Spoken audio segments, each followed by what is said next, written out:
I love this gay woman. They might not call her gay, but we have eyes and ears. Good evening, welcome to Late with Kate. I'm your host, Caitlin Tate. Folks, I have a real treat for you, and I mean a real sweet treat for you. I contacted my local police department, and I said, hey, can I come along for a ride-along?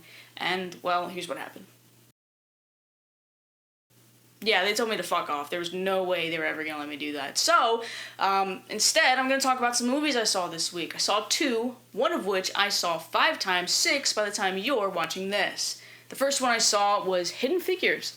Didn't think I'd like it as much as I did, although I kind of just saw it as about 2 hours of Sheldon Cooper being racist and saying stuff like, well, Leonard, despite being only 13% of the population. Which, honestly, super funny way to view that movie. But, no, and he spends, 2 hours being the most, disgusted by black people person ever. I guess that's called a racist. He spends 2 hours being a complete racist, just, scowling at her. Anytime she walks by. Really, really funny if you view it as a comedy. Speaking of viewing as a comedy, there's no segue there. I also saw Supergirl. Before I go any further, I need to show you something.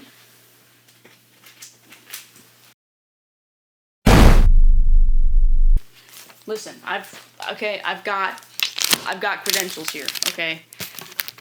Some of those are singles of what's in here. That's fine. I'm missing 3 of them, but that's just because I don't feel like digging everything out for you. Yes, this is the nerd shelf. There's some Hawkeyes over there, too. Kate Bishop only, though. I don't like any other Hawkeye. There's some Dr. Strange. You don't care about any of that. Supergirl. Great movie. I loved it. I really did. I don't understand the hate for it. I get it if you don't like the needle drop. Okay? You don't have to like the needle drop. But that doesn't make or break the movie. I happen to like it. I thought it was really, I almost said beautiful. Oh my god. I thought it was really in touch with how Ruthie was feeling, which this is the comic that it's based off of, and a lot has changed from it. But, the main part of it is that it's from Ruthie's point of view. And so when you watch the movie, it's mainly in Supergirl's point of view. But in that moment, and I thought it was clear, a lot of people didn't agree, for whatever reason, that was Ruthie's song. That wasn't for Kara. That was for Ruthie. But anyways, I really liked the movie, and I just want to say, notice this, Kevin Feige. After every single punch, kick, or thrust of sword, there wasn't a cut to a different angle. And you actually got to see Supergirl kick people's ass. What? What? That's crazy. That's unheard of. That's practically irresponsible. I can't wait for Superman Man Up Tomorrow. And then there's supposed to be, it's slated, we'll see, for a 2028 Supergirl, which, if I'm not in it, I'm gonna kill myself. So, let's talk about how much I love this towards the end. I will have a little full-on review if you want to listen to that, because I've got your attention, why not? But I just want to say very, very quickly, I love this gay woman. They might not call her gay, but we have eyes and ears. That's all I'm gonna say about that. Also, whilst we're talking about Supergirl, I just want to say, never understood the argument against, oh, kryptonite, what, you're allergic to a rock? Dude, so are you. You're literally allergic to rocks. Oh, Superman and Supergirl? What the weaknesses is a rock? The hell? What the hell is that? Well, they can't have rocks in their bodies? Can you? Can you have rock in your body? If I put it into your bloodstream, do you think you're gonna be okay for the rest of your life? I'm just asking questions here. Do you? I'll tell you one other thing. If I threw a decent-sized rock at the back of your head, do you think you're waking up tomorrow? It's as simple as that, friends. Anyways, whilst we're talking about movies, I want to introduce a new segment. Okay, this is called the Hot Take Corner. Pretend I had a really cool angle camera change there. I can't be fucked to do it. We need to have a discussion. That was my knee. We have an epidemic. A disease is covering and flowering and budding all over this country. It's a sickening disease. It's viral. It's absolutely heinous. It's disrespectful. And it bothers me to my core. Phones in the theater. 4 words get you sent straight to hell. If I see somebody on their phone, I am in the habit of throwing a candy at them. I'm not ashamed to admit that. Okay, look, let me back up a little bit before I get really heated, because I can feel it's coming. If it's commercials, and even if the lights are a little dim, and you've got, Rachel Green arguing with some random fucko for her smart water, okay, fine. Have your phone out. I don't want to watch that either. Okay, that's borderline torture. I'd rather be at Guantanamo. But if you have your phone out and the movie's starting, or is in progress, you deserve to die. I don't think that's too extreme to say. I think you deserve to be killed for that. And you might be saying, well, Kate, but that's so, minuscule. What is it? It's just No. No. If I'm in a movie theater, as an AMC A-lister, I'm always in the movie theater, so I see it a lot. And this is why I'm so passionate about it. I get raged. Just pure rage fills my body. It takes a lot to make me angry. I am a very nonchalant, whatever, as long as you're not hurting people, I don't care what the fuck you're up to type person. Until it comes to this.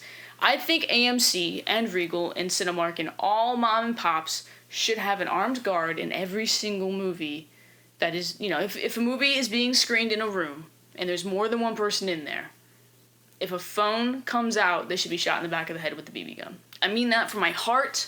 I mean that from my soul. I mean that from my third eye. I mean that from everything in my body. Just kill them. Just shoot them in the head.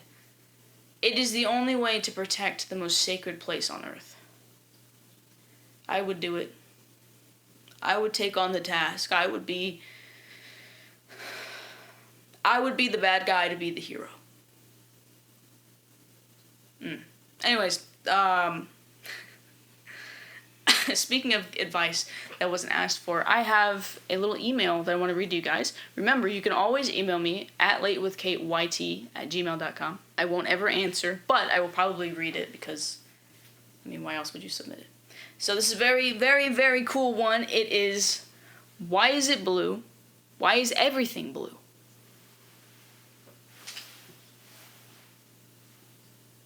Why is what blue? The Blu-rays? That's just how they make them. I can't do much about that. The Doctor Who stuff, that's their color, dude.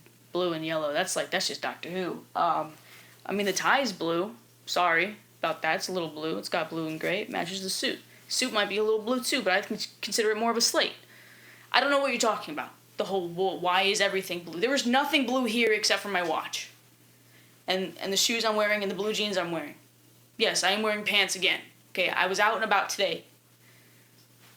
There is no blue. Okay? Stop asking me about the blue. Anyways, that's our show. It's a bit of a weird one today. Sadly, I saw a movie I really liked, so that took up about 5 minutes. We'll see if I put that in the beginning or not. I hope you've enjoyed this. I know I have. Have a good night.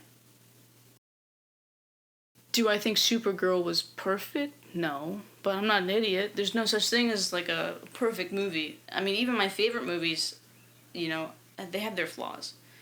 But I really, this is the movie I've been waiting for Supergirl. I was a big CW Supergirl fan, and that show wasn't really that good.